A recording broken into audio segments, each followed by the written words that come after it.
আর্জেন্টিনার মরুভূমি অঞ্চল সান হুয়ানের বিস্তীর্ণ এলাকা জুড়ে পেস্তা বাদামের গাছ। যুক্তরাষ্ট্র, ইরান, তুরস্ক বড় উৎপাদক হলেও আর্জেন্টিনায় বাড়ছে পেস্তা বাদামের চাষ।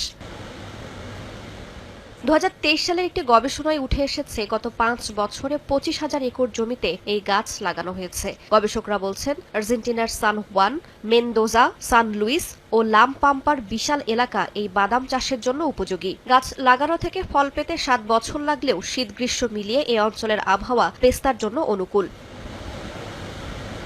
80-র দশকে ইরানি অভিবাসী মার্সেলো ইঘানি প্রথম সান হুয়ানে এই গাছ লাগান। বর্তমানে তার প্রতিষ্ঠান বছরে 4 লাখ চারা উৎপাদন করতে সক্ষম। 2024 সালের পরিসংখ্যান বলছে দেশে উৎপাদিত পেস্তার 1/3 অর্ধেক রফতানি হয় ইতালি, রাশিয়া, অস্ট্রেলিয়া ও লাতিন আমেরিকার বিভিন্ন দেশে। দুবাইয়ে তৈরি চকলেটের পেস্তার চাহিদা অনেক। এ কারণেও পেস্তা গাছ লাগানোয় কৃষকরা উদ্বুদ্ধ হচ্ছেন বলেও মনে করছেন অনেকে।